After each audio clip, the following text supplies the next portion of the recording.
Hello friends, आज की video में हम देखेंगे होम साइंस पेपर 2 का मॉक टेस्ट नंबर 13। इससे पहले हमने 12 मॉक टेस्ट और प्रैक्टिस सेट कर रखा है जो आपके बीपीएससी टीचर 2.0 के लिए काफ़ी ज़्यादा महत्वपूर्ण है। और आप लोग के लिए 30 प्रैक्टिस सेट टॉपिक वाइज आपको दिया जा रहा है सिर्फ 101 रुपये में। अगर आप डिटेल में पढ़ना चाहते हो तो आपके लिए topic wise theory, one liner fact और क्वेश्चन आंसर जिसमें आपका इंक्लूड रहेगा, वो सिर्फ आपको 151 आपको पे करना पड़ेगा। अगर आप दोनों लेते हो, दोनों लेने के लिए आपको सिर्फ 201 रुपये पे करना पड़ेगा। अगर आप कॉम्बो लेते हो तो साथ में आपको मॉक टेस्ट जो आपको कराया जा रहा है, सारे मॉक टेस्ट आपको फ्री में दे दिया जाएगा। और जिन्होंने पहले से प्रैक्टिस सेट ले रखा हुआ है 101 रुपये में, अगर वो टॉपिक वाइज थ्योरी पीडीएफ चाहते हैं तो उन्हें एक्स्ट्रा 100 रुपये भुगतान करना पड़ेगा, जिसमें आपका टॉपिक वाइज थ्योरी पीडीएफ और मॉक टेस्ट आपको फ्री में दे दिया जाएगा। लेने के लिए आप इस नंबर पे आप व्हाट्सएप कर सकते हो या इस वीडियो के कमेंट बॉक्स में आप कमेंट कर सकते हो। चलिए शुरू करते हैं आज का पहला सवाल। लेकिन आप लोगों को मैं बता दूं कि आपका एग्जाम का डेट और फॉर्म भरने का डेट क्लियर हो चुका है। कल से आप फॉर्म फिल कर पाइएगा। तो अभी से आप लोग तैयारी में पूरे दिलो जान से लग जाइए। अभी बिल्कुल आपके पास टाइम नहीं है, तो सीरियस होकर आप पढ़ाई कर लीजिएगा। अगर आप सीरियस हो तो आप प्रैक्टिस सेट ले सकते हो, कोई भी आप रिस्क मत लीजिएगा। आज का प्रैक्टिस सेट काफ़ी इंपॉर्टेंट रहने वाला। आपको बताना है कि गृह विज्ञान का क्या महत्व है। काफ़ी इंपॉर्टेंट सवाल है। अगर आप होम साइंस की तैयारी कर रहे हो तो आपको पता होना चाहिए कि होम साइंस का क्या महत्व है। तो इसका राइट आंसर ऑप्शन आपका सी हो जाएगा। सैद्धांतिक तथा व्यवहारिक दोनों होता है। गृह विज्ञान का क्षेत्र अत्यधिक विस्तृत माना जाता है। गृह विज्ञान के क्षेत्र को निम्नलिखित रूपों से प्रस्तुत किया जा सकता है। गृह प्रबंध एवं गृह कला, आहार एवं पोषण विज्ञान, वस्त्र विज्ञान सब इसमें शामिल होते हैं। तो ऑप्शन सी आपका राइट आंसर हो जाएगा। गृह विज्ञान का आर्थिक पहलू क्या है? इस क्वेश्चन को आप विवेक क्वेश्चन टिक आउट कर लीजिएगा। आपसे पूछा जा सकता है कि गृह विज्ञान का आर्थिक पहलू क्या है, और बहुत बच्चे इसमें गलती भी करते हैं। तो ऑप्शन डी इसका राइट आंसर हो जाएगा। गलती से आप दर्शन शास्त्र टिक आउट मत कीजिएगा। जो आपका गृह गणित है, अंतर्गत साधारण गणना और प्रारंभिक गणित के ज्ञान अर्जित किया जाता है आपके गृह विज्ञान में। तो ऑप्शन डी आपका राइट आंसर हो जाएगा। गृहिणी का मुख्य कार्य क्या है? काफ़ी ईज़ी सवाल है, आप सबको पता होगा। जो गृहिणी होती हैं, जो आप होम साइंस से जो अगर आप पढ़ाते हो उसमें गृहिणी के बारे में बहुत ज़्यादा डिटेल में पढ़ाया गया है क्लास 12 में। तो इसका राइट आंसर ऑप्शन आपका डी हो जाएगा। गृह कार्य व्यवस्था का क्या सिद्धांत माना जाता है? भोजन बनाना, कार्य आराम से करना, ऑप्शन सी है कार्य का मूल्यांकन ना करना, या ऑप्शन डी उपरोक्त में से कोई नहीं। तो इसका राइट आंसर ऑप्शन आपका ए हो जाएगा। गृह कार्य व्यवस्था का सिद्धांत माना जाता है भोजन बनाना। तो ऑप्शन ए आपका राइट आंसर होगा। चलते हैं क्वेश्चन 5 पे। क्वेश्चन 5 कह रहा है कि समय, धन, वस्तु एवं संपत्ति किसके साधन माने जाते हैं? इस क्वेश्चन को आप विवेक क्वेश्चन टिक आउट कर लीजिएगा। देखने में काफ़ी ईजी है और बहुत बच्चे इसमें लेकिन गलती कर देते हैं। बहुत बच्चे इसका राइट आंसर ऑप्शन आपका बी टिक आउट करते हैं या ऑप्शन डी सार्वजनिक। लेकिन बहुत बच्चे होते हैं जिसका राइट आंसर भौतिक साधन टिक आउट करते हैं। इसलिए इस क्वेश्चन को विवेक क्वेश्चन टिक आउट कर लीजिएगा। जब भी आपसे पूछा जाए कि जो आपका समय, धन और वस्तु है किसके संपत्ति साधन माने जाते हैं, याद रखिएगा भौतिक साधन माने जाते हैं। तो ऑप्शन ए आपका राइट आंसर हो जाएगा। और निकेल एवं डॉर्सन ने संसाधनों को दो भागों में विभाजित किया था, एक आपका मानवीय और दूसरा आपका अमानवीय। इसका राइट आंसर ऑप्शन आपका ए हो जाएगा। इसका स्क्रीनशॉट आप रख लीजिएगा अगर आपके पास मॉक टेस्ट का पीडीएफ नहीं है तो। चलते हैं क्वेश्चन 6 पे। क्वेश्चन 6 कह रहा है कि कार्य व्यवस्था को प्रभावित करने वाला सबसे महत्वपूर्ण कारक कौन सा है? तो इसका राइट आंसर ऑप्शन आपका ए हो जाएगा। कार्य व्यवस्था को प्रभावित करने वाला सबसे महत्वपूर्ण कारक योजनाबद्ध होकर कार्य करना माना जाता है। तो ऑप्शन ए आपका राइट आंसर होगा। कुशल गृहिणी के लिए सबसे ज़्यादा क्या ज़रूरी है? काफ़ी इंपॉर्टेंट सवाल है, आप सबको पता होगा। समस्त गृह कार्य को ज्ञान को कहते हैं कुशल गृहिणी का सबसे इम्पोर्टेंट काम। तो ऑप्शन ए आपका राइट आंसर हो जाएगा। परिवार की आय तथा व्यय पर नियंत्रण होना तथा आय कर घर के सृजनात्मक कार्यों में व्यय करना गृह अर्थव्यवस्था कहलाता है। ये कथन किस अर्थशास्त्री ने कहा था? इस क्वेश्चन को आप विवेक क्वेश्चन टिक आउट कर लीजिएगा। पिछली बार आपका जो पेपर हुआ था होम साइंस का, उसमें आपको स्टेटमेंट से 5 से 6 सवाल पूछा गया था और काफ़ी फेमस स्टेटमेंट है आपके पेपर के अकॉर्डिंग। इसका राइट आंसर ऑप्शन आपका सी होगा। निखिल एम डोरसे ने आपके होम साइंस के लिए बहुत कुछ किया, बहुत सारे ऐसे स्टेटमेंट दिया भी है जो आपके बार-बार एग्जाम में पूछे जाते हैं। उसमें से एक आपका इंपॉर्टेंट स्टेटमेंट ये है, इसे आप ज़रूर नोट डाउन कर लीजिएगा। क्वेश्चन 9 कह रहा है कि आय का वो भाग जो आवश्यकता को पूर्ति के पश्चात शेष बचता है तथा जिसे भविष्य के लिए उत्पादक कार्यों में लगा दिया जाता है, उसे क्या कहा जाता है? निश्चय या बजट या ऑप्शन सी या आय या ऑप्शन डी है व्यय। इसका राइट आंसर ऑप्शन आपका बी हो जाएगा। आय का वो भाग जो आवश्यकता को पूर्ति के पश्चात आपका शेष जो बचता है, जिसे भविष्य के लिए उत्पादक कार्यों में लगा दिया जाता है, उसे बजट कहा जाता है। तो ऑप्शन बी आपका राइट आंसर होगा। क्वेश्चन 10 कह रहा है कि परिवार की अर्थव्यवस्था के सफल संचालन के लिए निम्न में किन मूल सिद्धांतों का ज्ञान होना काफ़ी आवश्यक होता है? इस क्वेश्चन को आप भी वही क्वेश्चन टिक आउट कर लीजिएगा और आपका पेपर जो है आपके बीपीएससी अध्यक्ष के द्वारा साफ-साफ कह दिया गया है कि आपका क्वेश्चन का लेवल ईज़ी टू मॉडरेट रहेगा। तो आपको काफ़ी ज़्यादा हार्ड पढ़ने की ज़रूरत नहीं है कि ऐसा क्वेश्चन आपके पेपर में देखने को मिले ना। क्वेश्चन आपका ईज़ी टू मॉडरेट रहेगा। बस इसका नेगेटिव पॉइंट एक ही चीज़ यही है कि आपका अगर क्वेश्चन ईज़ी टू मॉडरेट रहता है, तो आपका कट ऑफ जाने के चांसेस काफ़ी ज़्यादा होता है। लेकिन इसका एक पॉजिटिव पॉइंट ये भी है कि अगर आपका क्वेश्चन ईज़ी मिलता है, तो आपको जितना आप प्रैक्टिस करोगे, जितना आप तैयारी करोगे, उतना आप अच्छे से क्वालीफाई कर पाओगे। इसलिए आप लोग जितना हो सके आप लोग तैयारी कीजिए और वीडियो को लाइक करना बिल्कुल मत भूलिएगा। अपने दोस्तों के साथ शेयर बिल्कुल ज़रूर कर दीजिएगा। चलते हैं क्वेश्चन 11 पे। क्वेश्चन 11 कह रहे हैं परिवार कल्याण के लिए गृहिणी में क्या होना जरूरी है। काफी इजी सवाल है, आप सबको पता होगा। परिवार के सुख समृद्धि तथा उसके चौमुखी विकास के लिए सबसे ज्यादा आपकी गृहिणी के लिए अत्यंत महत्वपूर्ण होता है आपका सूझबूझ से काम करना। तो ऑप्शन आपका सी राइट आंसर हो जाएगा। आवश्यकताओं को पूर्ति के पश्चात आय के शेष भाग को क्या कहा जाता है? संचय या बजट, आय, या ऑप्शन डी है धन बरसत। अभी हमने पढ़ा था, तो इसका राइट आंसर ऑप्शन आपका बी हो जाएगा। स्वस्थ रहने के लिए व्यायाम आवश्यक है क्योंकि ये शरीर को डैश बनाता है। आपको बताना है कि इसका राइट आंसर क्या हो जाएगा। इसका राइट आंसर ऑप्शन आपका बी होगा। अगर आप कोई व्यायाम करते हो तो आपका जो बॉडी होता है काफ़ी एक्टिव होता है, काफ़ी क्रियाशील होता है और आप काफ़ी हेल्थी हो जाते हैं। तो ऑप्शन बी आपका राइट आंसर होगा। काफ़ी इजी सवाल था। क्वेश्चन 14 कह रहा है कि बढ़ती हुई उम्र में आंखों में अधिकतर कौन सी बीमारी हो जाती है? तो आपको बताना है कि इसका राइट आंसर क्या होगा और काफ़ी ईज़ी सवाल है। आपने देखा होगा बहुत लोग को मोतियाबिंद की शिकार हो जाते हैं, जिनका जिनका एज बढ़ता है, जैसे आप आगे बढ़ोगे तो मोतियाबिंद की काफ़ी मैक्सिमम लोग में आजकल मोतियाबिंद की शिकायत आती है। तो ऑप्शन ए आपका राइट आंसर हो जाएगा।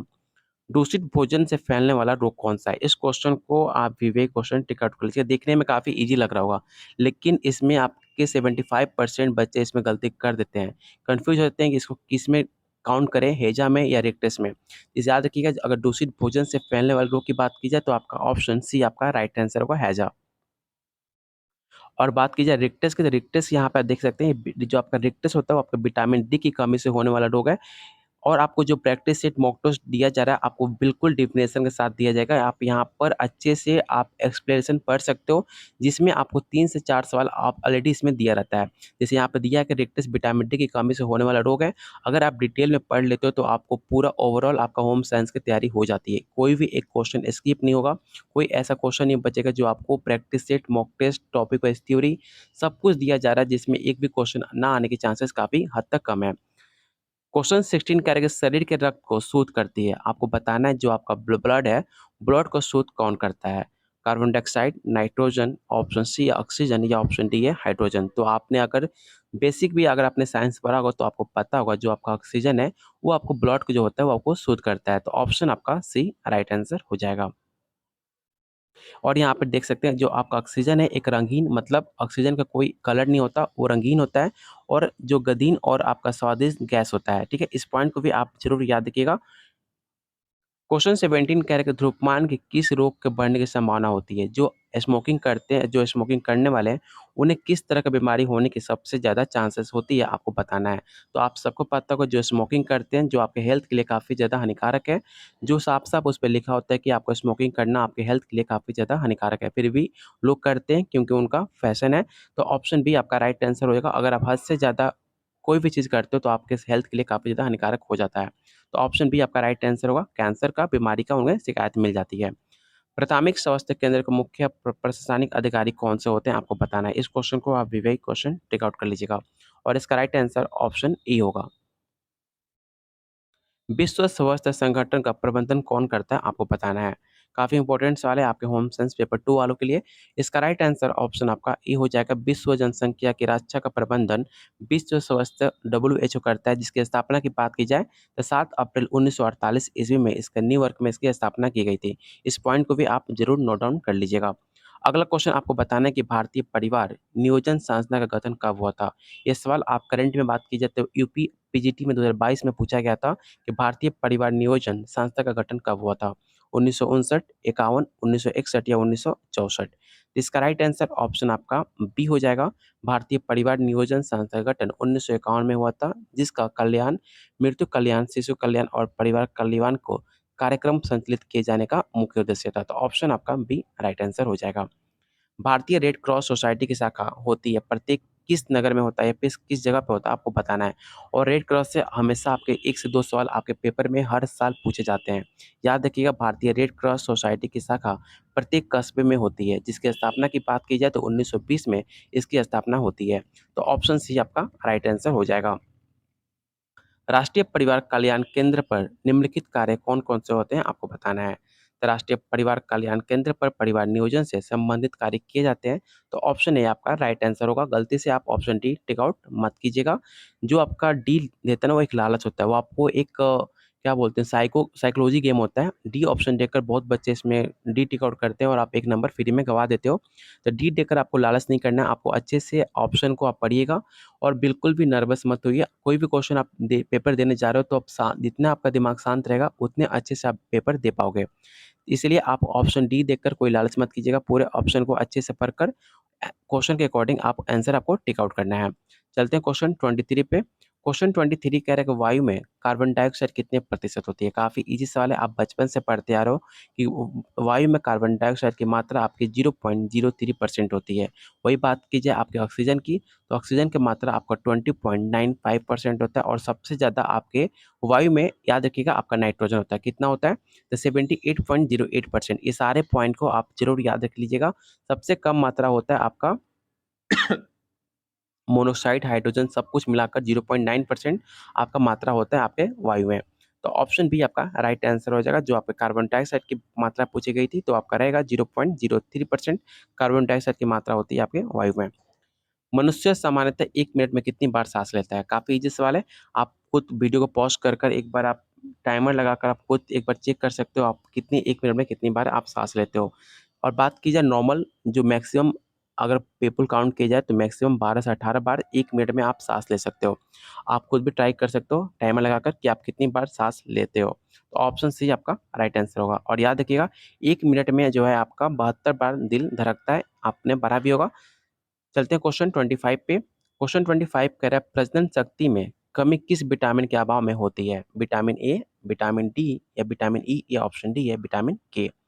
अगर बात की जाए प्रजनन शक्ति में, तो विटामिन ई के अभाव में होती है। इसे आप ज़रूर याद रखिएगा। ऑप्शन आपका सी राइट आंसर हो जाएगा। विटामिन ए अधिक मात्रा किस में पाया जाता है? आपको बताना है कि इन 4 ऑप्शन में कौन-सा ऐसा ऑप्शन है जिसमें आपको विटामिन ए सबसे ज़्यादा देखने को मिलता है? पालक, कद्दू, मूली या ऑप्शन डी या इनमें से कोई नहीं। तो जो आपका कद्दू होता है, जो आपका लौकी है, सबसे ज़्यादा आपका विटामिन ए देखने को मिलता है। इसलिए कहा जाता है कि आप वेजिटेरियन खाना खाओ, जितने आपके जितने रंगीन सब्ज़ी होते हैं जो, वो आपके सबसे ज़्यादा आपके हेल्थ के लिए काफ़ी ज़्यादा फ़ायदेमंद होते हैं। तो ऑप्शन आपका बी राइट आंसर हो जाएगा।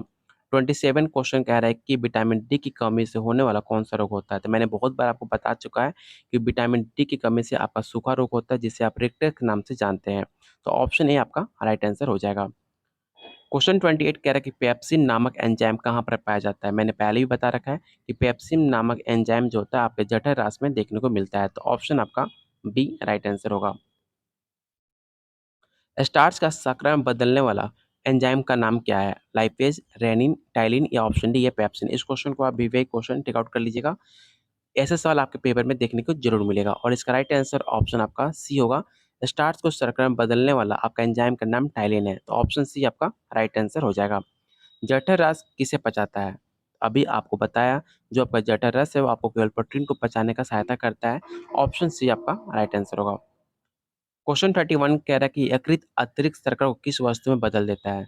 जो आपका यकृत है, जो मैक्सिमम जो आपका एक्स्ट्रा जो आपके शर्करा होते हैं, वो किस वस्तु को बदल देता है, आपको बताना है।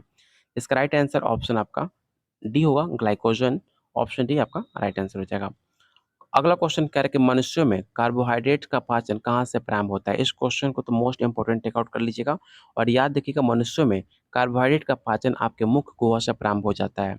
हम जैसी कार्बोहाइड्रेट युक्त कोई खाद्य सामग्री ग्रहण करते हैं, उसे मुंह द्वारा चबाने का कार्य आरंभ करते हैं, जिसमें आपके लाल ग्रंथियों द्वारा उसे श्वसन करना चालू हो जाता है। तो ऑप्शन ए आपका राइट आंसर हो जाएगा। क्वेश्चन 33 कह रहा है कि ग्रासिन के बाद भोजन कहाँ पर जाता है, आपको बताना है। तो आप सबको पता होगा, ग्रासनी के बाद आपका जो भोजन होता है वो आपके आमाशय में जाता है। तो आप गलती से छोटी आंत टिक आउट मत कर दीजिएगा। मैक्सिमम बच्चे अगर इसका आंसर आप टिक आउट करते हो तो छोटी आंत टिक आउट करते हैं, लेकिन आपको पूछा जा रहा है ग्रसनी के बाद। ठीक है, तो ग्रसनी के बाद आपका जो भोजन होता है वो आपका आमाशय में जाता है, ना कि छोटी आंत में। ऑप्शन ए आपका राइट आंसर हो जाएगा। क्वेश्चन 35 कह रहा है कि यकृत का मुख्य कार्य क्या है? जो आपका यकृत है उसका मुख्य कार्य क्या है आपको बताना है। याद रखिएगा यकृत जो है आपका शरीर का सबसे बड़ा ग्रंथि माना जाता है। इस पहले पॉइंट को याद रखिएगा। और दूसरा यकृत में पित्त रस उसमें बनाया जाता है।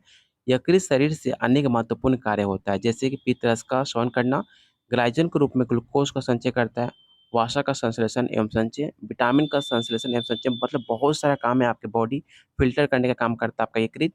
याद रखिएगा ऑप्शन सी आपका राइट आंसर हो जाएगा। यकृत जो होता है आपका पित्त बनाने का मुख्य कार्य होता है। क्वेश्चन 35 कह रहा है कि आकस्मिक घटना के समय प्राथमिक चिकित्सा किसे दी जाती है? तो ऑप्शन सी आपका राइट आंसर होगा तत्काल। प्राथमिक चिकित्सा निम्न में क्या होना चाहिए, कौन सा गुण होना चाहिए आपको बताना है। तो जो आपका डिसीजन हो है सबसे ज़्यादा इंपॉर्टेंट है कि आप सही टाइम पे कैसे डिसीजन लेते हो, जब आप गलत होते हो या फिर कोई सडनली कोई केस आता है उस टाइम आपका डिसीजन कौन सा लेते हो, सबसे इंपॉर्टेंट होता है आपका माइंडसेट। तो ऑप्शन आपका बी राइट आंसर हो जाएगा। और आज का लास्ट क्वेश्चन रहेगा और आपको बताना है, बहुत लोगों ने आपने देखा हो कि जो उनके नाक से ब्लड होने लगता है, आपको बताना है कि नाक से ब्लड होने के पीछे क्या रीज़न है और ऑप्शन यहाँ पे दिया गया है। ये सारे ऑप्शन को आपको अच्छे से पढ़ लेना है और अच्छे से पढ़ने के बाद इसका आंसर आप लोग कमेंट बॉक्स में बताइएगा। ऐसे करने से आपको क्या होगा, तो आपकी तैयारी कितनी हो गई या कितनी आपको और तैयारी करनी है, आपको ऐसा आइडिया लग जाएगा। तो इसका आंसर आप लोग कमेंट बॉक्स में बताइएगा। इसका आंसर मैं अगले वीडियो में बताऊँगा। तब तक वीडियो को लाइक और अपने दोस्तों के साथ शेयर करना बिल्कुल मत भूलिएगा। अगर आप सीरियस हो अपने पढ़ाई को लेकर, कोई भी रिस्क लेना नहीं चाहते हो, तो आप टॉपिक वाइज़ थ्योरी पीडीएफ और प्रैक्टिस सेट आप ले सकते हो। दोनों लेने के बाद आपको मॉक टेस्ट जो है आपको कराया जा रहा है। जो मैक्सिमम आपको मॉक टेस्ट में 120 से लेके 150 क्वेश्चन रहते हैं। सारे मॉक टेस्ट आपको फ्री में दे दिए जाएँगे। मेरे तरफ से कोई कमी नहीं होगा आपके पढ़ाई में। मैं चाहता हूँ कि आपकी तैयारी कंप्लीट होकर आप इस बार जॉब ले लो। तो आप ले सकते हो और लेने के लिए आपको नंबर दिया गया ऑलरेडी। जो आपका नंबर है 7633961618, आप इस पे व्हाट्सएप कर सकते हो। जो अभी तक बहुत बच्चों ने ले रखा हुआ है। चलिए बहुत जल्द मिलते हैं, तब तक वीडियो को लाइक और दोस्तों के साथ शेयर करना बिल्कुल मत भूलिएगा। अगर आप चैनल पर नए हैं तो प्लीज़ आप लोगों से रिक्वेस्ट है चैनल को ज़रूर सब्सक्राइब कर लीजिएगा।